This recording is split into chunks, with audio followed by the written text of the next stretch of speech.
नमस्कार, मंडल news bulletin में आपका स्वागत है। आइए पेश करते हैं आज के कुछ प्रमुख व मुख्य समाचार। बडनेरा विधानसभा क्षेत्र से भारतीय जनता पार्टी ने युवा स्वाभिमान पार्टी के उम्मीदवार रवि राणा को अपना समर्थन घोषित कर दिया है। वहीं भाजपा ने तिवसा से राजेश वानखड़े व मोर्शी से उमेश चंदू यावलकर को भाजपा ने उम्मीदवारी घोषित की है।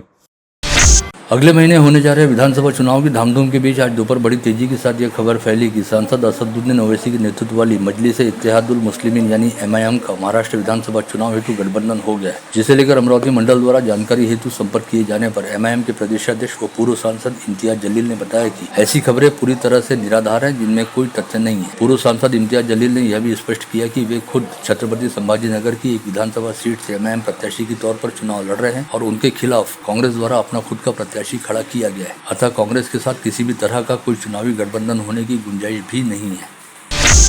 कुछ दिन पहले प्रहार पार्टी से अलग होकर शिंदे गुट वाली शिवसेना की राह पकड़ने वाले मेलघाट निर्वाचन क्षेत्र के विधायक राजकुमार पटेल अब महायुति से निराशा हाथ लगने के बाद एक बार फिर प्रहार जनशक्ति पार्टी में लौट आए। प्रहार पार्टी के मुखिया बच्चू कडू ने अपने पुराने साथी का पार्टी में स्वागत करते हुए उन्हें मेलघाट निर्वाचन क्षेत्र से प्रत्याशी भी घोषित कर दिया। ऐसे में अब विधायक राजकुमार पटेल द्वारा कल मंगलवार 29 अक्टूबर को मेलघाट निर्वाचन क्षेत्र से प्रहार प्रत्याशी के तौर पर तीसरी आघाड़ी की ओर से अपना नामांकन दाखिल किया जाएगा। इसके साथ ही यह साफ हो गया है कि 5 वर्ष पहले बनी विधायक बच्चू कडू व विधायक राजकुमार पटेल की जोड़ी एक बार फिर मेलघाट के पर्वतीय अंचल को अपने कब्जे में रखने हेतु पूरी ताकत लगाएगी।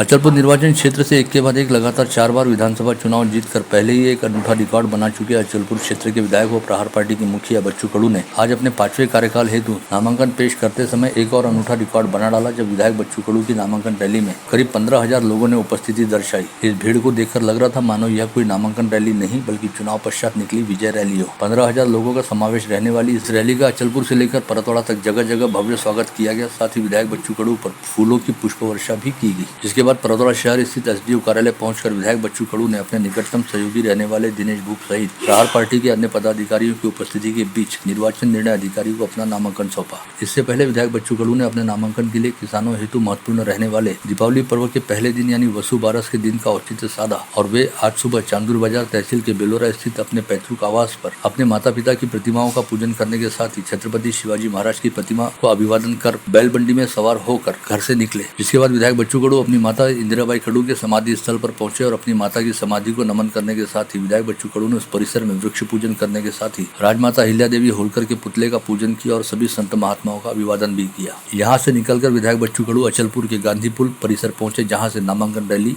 का प्रारंभ हुआ। अमरावती विधानसभा निर्वाचन क्षेत्र से महायुति के तहत अजित पवार गुट वाली राष्ट्रवादी कांग्रेस पार्टी की ओर से घड़ी चुनाव चिन्ह पर प्रत्याशी बनाई गई विधायक सुलभा खोड़के द्वारा कल 29 अक्टूबर को अपना नामांकन दाखिल किया जाएगा। इस हेतु महायुति में शामिल रहने वाले विभिन्न घटक दलों द्वारा गाड़गेनगर से नए तहसील कार्यालय तक भव्य नामांकन रैली का आयोजन किया जा रहा है, जिसमें महायुति के सभी घटक दलों के प्रमुख नेता, पदाधिकारी व कार्यकर्ता उपस्थित रहेंगे। साथ ही विधायक सुलभा खोड़के द्वारा जमकर शक्ति प्रदर्शन करते हुए कल नामांकन की अंतिम तिथि पर बड़े गाजे बाजे के साथ अपना नामांकन प्रस्तुत किया जाएगा। विधायक बच्चू कडू द्वारा प्रहार पार्टी की ओर से अमरावती निर्वाचन क्षेत्र हेतु प्रत्याशी बनाए गए शहर के वरिष्ठ दंत चिकित्सक सैयद अबरार ने आज अपने समर्थकों सहित तहसील कार्यालय पहुंचकर निर्वाचन निर्णय अधिकारी के सामने अपना नामांकन पर्चा दाखिल किया। इस समय सैयद अबरार के भाई असरार अहमद सहित उनके अनेकों समर्थक उपस्थित थे। धामनगढ़ रेलवे निर्वाचन क्षेत्र से महाविकास आघाड़ी के कांग्रेस प्रत्याशी वीरेंद्र जगताप ने आज भव्य शक्ति प्रदर्शन के रूप में रैली निकालते हुए अपना नामांकन दाखिल किया। इस समय जिले के कांग्रेस सांसद बलवंत वानखड़े, स्नातक विधायक धीरज लिंगाड़े, कांग्रेस के जिलाध्यक्ष बबलू देशमुख सहित महायुति में शामिल घटक दलों के नेता व पदाधिकारी उपस्थित थे। बडनेरा निर्वाचन क्षेत्र से अंतिम समय पर महाविकास आघाड़ी के घटक दल शिवसेना उबाठा से उम्मीदवारी नहीं मिलने के बाद पूर्व विधायक संजय बंड की पत्नी प्रीति बंड ने बागी तेवर अपनाते हुए आज अपने हजारों समर्थक शिवसैनिकों के साथ बडनेरा रोड स्थित जाधव पैलेस से दोपहर में शानदार रैली निकालते हुए पुराने तहसील कार्यालय पहुंचकर नामांकन दाखिल किया। इस समय उनके साथ बडनेरा क्षेत्र के पूर्व विधायक ज्ञानेश्वर धाने पाटिल, फसल मंडी के संचालक नाना नागमोते व संजय बंड के भाई धनंजय बंड सहित उनके सैकड़ों समर्थक उपस्थित थे। माननीय उद्धवजी ठाकरे हे माझे पक्षप्रमुख आहेत, पण याच्यानंतर माझ्यासाठी मनात पक्षप्रमुख म्हणून उद्धवसाहेब ठाकरे राहतील, पण माझे पक्षप्रमुख तुम्ही सगळे राहणार। तुम्ही जे ठरवाल ते मी करेन आणि तुम्ही मला सांगितलं लढा म्हणून मी लढवे। वाघिणीसाठी तर नक्कीच लढेल, मागच्या वेळेस लढली, पण नुसती शब्द आणि भाषण देऊन होणार नाही। खूप विचार करून हे पाऊल मी घेतलंय। तुमच्या सगळ्यांच्या भरोशावर, आप सबके भरोसे, तुमच्या सगळ्यांच्या भरोशावर मी हे पाऊल घेऊन राहील. तुमच्या भरोशावर जर मी पाऊल घेतलं असेल तर धावता धावता पुढे जाता जाता ही रांग, ही सगळी लोक वाढली पाहिजे. नाहीतर मी एकटी धावत राहील आणि मागे माझा कारवा नाही राहिला तर मी कुठे जाऊ शकणार नाही. म्हणून माझे पक्षप्रमुख तुम्ही सगळे आहे. तुम्ही ठरवणार की प्रीती संजय बंडल लढणार, थांबणार की पुढे जाणार. संकल्प बौद्धिशीय संस्था के अध्यक्ष व समाजसेवी नितिन कदम ने आज हजारों किसानों व कार्यकर्ताओं के साथ रैली निकालकर शक्ति प्रदर्शन करते हुए बडनेरा विधानसभा निर्वाचन क्षेत्र से निर्दलीय प्रत्याशी के तौर पर अपना नामांकन दाखिल किया, जिसके तहत समर्थवाड़ी के पास स्थित जनसभा कार्यालय से भव्य रैली निकाली गई और महापुरुषों की प्रतिमा पर माल्यार्पण करते हुए रैली का प्रारंभ हुआ. नमस्कार, मी नितीन. आज आम्ही संकल्प शेतकरी संघटनेच्या वतीने बडनेरा मतदारसंघ 37 ह्या मतदारसंघामध्ये नामांकन दाखल केलेलं आहे आणि ही लढाई बडनेरा मतदारसंघातली धनशक्ती वर्षे जनशक्तीची झालेली आहे. कारण की 15 वर्षापासून इथले लोकप्रतिनिधी बडनेरा मतदारसंघाचे उभे होते. त्यांनी विकास नावाचं काहीच डेव्हलपमेंट, ज्याला म्हणतात डेव्हलपमेंट, काहीच नाही केलं. फक्त त्यांनी 300 रुपयाचा किराणा वाटून लोकांना लाचार केलं. ना कोणत्या इंडस्ट्री आणल्या, ना कोणतं आपलं IT पार्क आणलं, ना कोणतं गव्हर्नमेंट इंजिनिअरिंग कॉलेज आणलं. बडनेरा निर्वाचन क्षेत्र से पूर्व विधायक KB श्रृंगारे के पौत्र राहुल प्रकाश श्रृंगारे ने आज निर्दलीय प्रत्याशी के तौर पर अपना नामांकन दाखिल किया. उन्होंने बेहद सादगीपूर्ण तरीके से अपने समर्थकों के साथ तहसील कार्यालय पहुंचकर अपना नामांकन पर्चा निर्वाचन निर्णय अधिकारी के सामने प्रस्तुत किया. दरियापुर क्षेत्र से पूर्व भाजपा विधायक रमेश बुंदीले ने आज युवा स्वाभिमान पार्टी प्रत्याशी के तौर पर अपना नामांकन दाखिल किया. इस हेतु आयोजित नामांकन रैली से पहले दरियापुर के माहेश्वरी भवन में एक सभा आयोजित की गई थी, जिसमें युवा स्वाभिमान पार्टी के मुखिया व विधायक रवि राणा भी उपस्थित थे. सभा के उपरांत माहेश्वरी भवन से भव्य नामांकन रैली निकाली गई, जो विभिन्न चौक चौराहों से होकर गुजरते हुए तहसील कार्यालय पहुंची, जहां पर विधायक राणा की मौजूदगी के बीच पूर्व विधायक रमेश बुंदीले ने युवा स्वाभिमान पार्टी के प्रत्याशी के तौर पर अपना नामांकन दाखिल किया. भारतीय जनता पार्टी के युवा नेता राजेश वानखड़े ने आज भाजपा हेतु प्रतिष्ठापूर्ण रहने वाली तिवसा विधानसभा निर्वाचन क्षेत्र में हजारों कार्यकर्ताओं की उपस्थिति के बीच उत्साहपूर्ण रैली निकालने के साथ ही अपना नामांकन प्रस्तुत किया. तिवसा SDO के पास नामांकन पेश करते समय राजेश वानखड़े के साथ धामणगांव के विधायक प्रताप अड़सड़ एवं सुपर वॉरियर दिनेश सूर्यवंशी सहित भाजपा के अन्य वरिष्ठ नेता उपस्थित थे. जिले के 8 विधानसभा निर्वाचन क्षेत्रों में से 4 क्षेत्रों में 38 प्रत्याशियों ने फॉर्म भरकर चुनावी अखाड़े में खम ठोक दिया है. साथ ही निर्दलीयों के तौर पर नामांकन भरने का सिलसिला जारी है और महायुति व महाविकास आघाड़ी के प्रत्याशी भी नामांकन दायर कर रहे हैं. वहीं कल मंगलवार 29 अक्टूबर को दोपहर 3 बजे नामांकन की अवधि पूर्ण हो रही है. ऐसे में अब कल दिन भर के दौरान सभी तहसील कार्यालयों व SDO कार्यालयों पर सुबह 11 बजे से दोपहर 3 बजे तक नामांकन रैलियों की धूम रहेगी.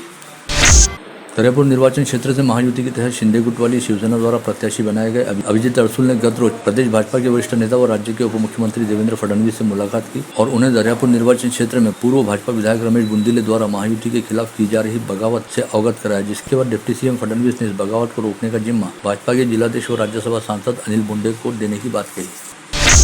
विधानसभा चुनाव हेतु अमरावती जिले में महायुति द्वारा प्रत्याशियों के नामों की घोषणा किए जाने के बाद कुछ स्थानों पर चुनाव लड़ने के इच्छुकों द्वारा बगावत करनी शुरू कर दी गई है और टिकट काटे जाने को लेकर नाराजगी जताते हुए निर्दलीय प्रत्याशी के तौर पर नामांकन दाखिल करने भी शुरू हो गए. ऐसे में बागियों की बगावत को शांत करने के लिए शिंदे गुट वाली शिवसेना के वरिष्ठ नेता व पूर्व सांसद आनंद अड़सुल ने पहल करते हुए गत रोज भाजपा जिलाध्यक्ष अनिल बुंडे के निवास स्थान पर महायुति के नेताओं की महत्वपूर्ण समीक्षा बैठक बुलाई, जिसमें बगावत को रोकने हेतु महायुति पदाधिकारियों को जरूरी दिशा निर्देश दिए गए.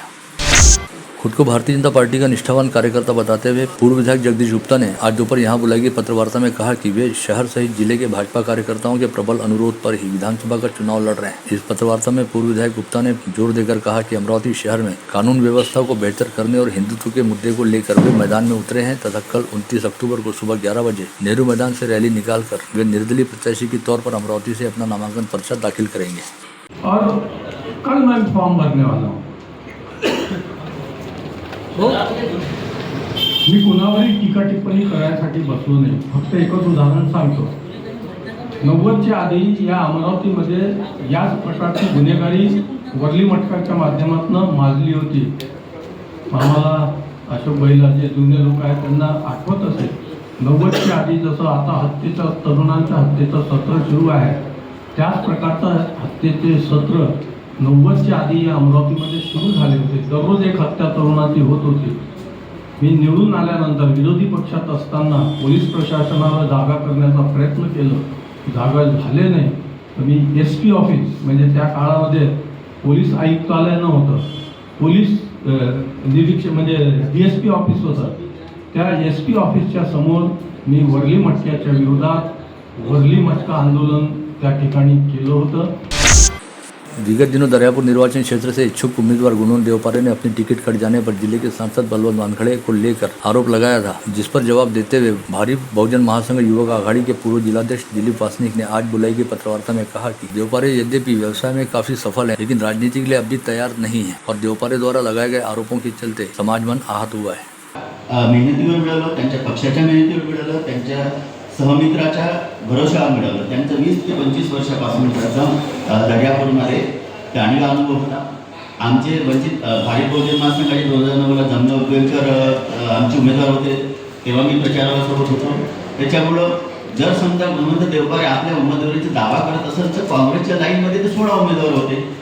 त्या 16 उमेदवारामध्ये जर रामेश्वर अभ्यंकरचं नाव येतं तर रामेश्वर अभ्यंकरांनी 20,000च्या वर मते हे दर्यापूर मतदारसंघामध्ये घेतली. गाड़गीनगर निवासी सुरेश बोबड़े परिवार ने मनपा के रास्ते पर किए गए अतिक्रमण को न हटाए जाने पर परिवार सहित विधानसभा चुनाव का बहिष्कार करने की घोषणा की है. बोबड़े परिवार द्वारा यह जानकारी आज यहां बुलाई गई पत्रवार्ता में दी गई. नए आर्थिक वर्ष में मनपा का संपत्ति कर अदा करने के आह्वान को संपत्ति कर धारकों की ओर से अच्छा प्रतिसाद मिल रहा है. रविवार को अवकाश का दिन रहने पर भी विभिन्न जोन कार्यालय अंतर्गत आयोजित शिविरों में बड़ी संख्या में संपत्ति धारकों ने मनपा के टैक्स का भुगतान किया. बडनेरा के सिंधी कैंप में रहने वाले धर्मदास चेलानी का शनिवार को दिल का दौरा पड़ने से निधन हो गया था. दुख की इस घड़ी में भी चेलानी परिवार ने सामाजिक जिम्मेदारी को निभाते हुए धर्मदास चेलानी का मरणोपरांत नेत्रदान कराया. इस हेतु हरीना फाउंडेशन से संपर्क किया गया और हरीना फाउंडेशन के पदाधिकारियों ने देर रात करीब 3 बजे चेलानी परिवार के निवास स्थान पर पहुंचकर नेत्रदान की प्रक्रिया पूरी कराई. स्थानीय सराफा बाजार से एक बंगाली कारागिर प्रसिद्ध ज्वेलरी शॉप से 81 ग्राम से अधिक मात्रा में सोना ले भागा है. यह सोना उसे गहने बनाने के लिए दिए जाने की शिकायत ज्वेलरी शॉप के संचालक ने खोलापुरी गेट थाने में लिखाई है. सोने का दाम करीब 6,35,000 रुपए बताया गया है. शिकायत के आधार पर पुलिस ने हावड़ा जिले के काजी बेरिया में रहने वाले 32 वर्षीय सदानंद पंजा की खोजबीन करनी शुरू कर दी है. लोनी टाकली के पास स्थित ढाबे के निकट रुकी निजी बस में से 87 लाख रुपए उड़ाने वाले राजस्थान के 2 आरोपियों को गिरफ्तार किया गया. इन दोनों आरोपियों को ग्रामीण LCB का दल रविवार को अमरावती लेकर पहुंचा, जिनके पास से 5 लाख रुपए की कार सहित 1 लाख रुपए नकद व 1 लाख रुपए मूल्य का मोबाइल ऐसे 7 लाख रुपए का माल जब्त किया गया. राजापेट रेलवे उड़ान पुल से होकर गुजर रही एक महिला के गले पर झपट्टा मारकर दोपहिया पर सवार होकर आए अज्ञात युवक ने उसके गले से करीब 65,000 रुपए मूल्य की सोने की चेन छीनी और भाग गया. राजापेट पुलिस मामले की जाँच कर रही है. जिले के परतौड़ा व दरियापुर थाना क्षेत्र में हुई सड़क दुर्घटनाओं में 2 लोगों की मौत हुई, जबकि अन्य 2 लोग घायल हुए. यह दुर्घटना कोठारा व आमला परिसर में घटित हुई. ब्राह्मणवाला थड़ी गांव में खेत काम के लिए आया ट्रैक्टर पलटी हो जाने के चलते 2 लोगों की मौत हुई, जबकि एक व्यक्ति गंभीर रूप से घायल हुआ. यह हादसा विश्रोली फाटा के पास हुआ. मृतकों के नाम तलवेल निवासी विशाल सांगोले व चिखलदरा निवासी प्रेमलाल ध्रुवे बताए गए हैं, जबकि रामू उइके घायल बताया गया है. राजापेट पुलिस ने तापड़िया मॉल के होटल एजेंट जैक के हुक्का पार्लर पर छापा मारकर 4 लोगों के खिलाफ मामला दर्ज किया. यह कार्रवाई 27 अक्टूबर की दोपहर में की गई. आरोपियों के नाम गिरीश बत्रा, अवेश खान, यश वाघमारे व योगेश रामेकर बताए गए हैं. अपने घर से गुस्से में निकल भागी एक नाबालिग युवती को राजापेट पुलिस ने रविवार की सुबह यवतमाल से एक युवक के घर से अपने कब्जे में लिया. साथ ही युवक सहित ऑटो चालक को गिरफ्तार किया. आरोपियों के नाम यवतमाल के गजानन नगर निवासी पंकज गुल्हाने व दर्डा नाका निवासी नीलेश घोड़के बताए गए हैं. गाड़गीनगर थाना क्षेत्र में रहने वाली 15 वर्षीय नाबालिग युवती को डरा धमकाकर उसका लैंगिक शोषण करने के बाद साहिल वायस्कर नामक युवक उसे गर्भपात की गोलियां खिलाता था. यह बात पीड़िता की मां के ध्यान में आने पर शिकायत दर्ज कराई गई, जिसके आधार पर गाड़गीनगर पुलिस ने साहिल वायस्कर के खिलाफ दुष्कर्म और पोक्सो की धाराओं के तहत अपराध दर्ज किया. विधानसभा चुनाव की आचार संहिता के मद्देनजर शहर पुलिस आयुक्तालय द्वारा लगाई गई नाकाबंदी के तहत 3 दिनों के दौरान शहर में खुफिया जानकारी के आधार पर 3 देसी पिस्तौल जब्त किए गए. पुलिस द्वारा पकड़े गए 2 आरोपियों में एक आरोपी ट्रक ड्राइवर है, वहीं दूसरा आरोपी पुलिस रिकॉर्ड पर रहने वाला शातिर अपराधी है. कोतवाली पुलिस ने मनपा आयुक्त के सुरक्षा रक्षक के साथ विवाद कर आयुक्त के कक्ष के सामने कचरा फेंकने के मामले में युवा स्वाभिमान पार्टी के 17 कार्यकर्ताओं के खिलाफ आपराधिक मामला दर्ज किया. सोशल मीडिया पर आपत्तिजनक पोस्ट शेयर करने वाले 9 लोगों के खिलाफ शहर पुलिस आयुक्तालय की साइबर सेल पुलिस द्वारा प्रतिबंधात्मक कार्रवाई की गई है. साथ ही यह चेतावनी भी दी गई है कि यदि किसी भी सोशल मीडिया ग्रुप पर कोई आपत्तिजनक पोस्ट शेयर की जाती है तो पोस्ट शेयर करने वाले यूजर सहित संबंधित ग्रुप के एडमिन को भी जिम्मेदार माना जाएगा. जिला पुलिस अधीक्षक विशाल आनंद व उनके दल के 73 अधिकारियों और 448 जवानों ने जिले में पूरी रात mission all out jumbo operation चलाया। इस अभियान के दौरान ग्रामीण पुलिस ने विभिन्न इलाकों से 5 सशस्त्र कुख्यातों को गिरफ्तार किया, साथ ही पकड़ वारंट के 16 आरोपी धरे गए। इसके अलावा अवैध गुटखा व अवैध शराब लेकर भी कार्रवाई करते हुए आपराधिक मामलों में वांछित रहने के साथ ही फरार रहने वाले कुछ आरोपियों को धर दबोचा गया। अर्जुन नगर के टेलीफोन कॉलोनी में शाही प्रजाति के जंगली पशु को आवारा कुत्तों के झुंड ने पकड़ने की कोशिश की, जिसमें से एक आवारा कुत्ता अच्छा खासा घायल हुआ। ये बात सामने आने पर वसा टीम ने रेस्क्यू करते हुए कुत्ते की जान बचाई। विगत दिनों बुल्ढाना जिला अंतर्गत शेलगांव देशमुख निवासी सुमित सदार सयाने ने खुद को एक बेटा होने का वीडियो सोशल मीडिया पर डाला था, साथ ही दरबार भराना भी शुरू किया था। सोशल मीडिया पर इस युवक का फोटो आने के बाद खलबली मची थी। पश्चात बुल्ढाना पुलिस ने संबंधित युवक को कब्जे में लेकर पूछताछ की तो पता चला कि वह बच्चा छत्रपति संभाजी नगर में भिक्षा मांगकर गुजारा करने वाली महिला का है, जिसके आधार पर पुलिस ने उक्त छोटे बच्चे को अपने कब्जे में लेने के साथ ही सुमित सदार सयाने को भी अपनी हिरासत में लिया है।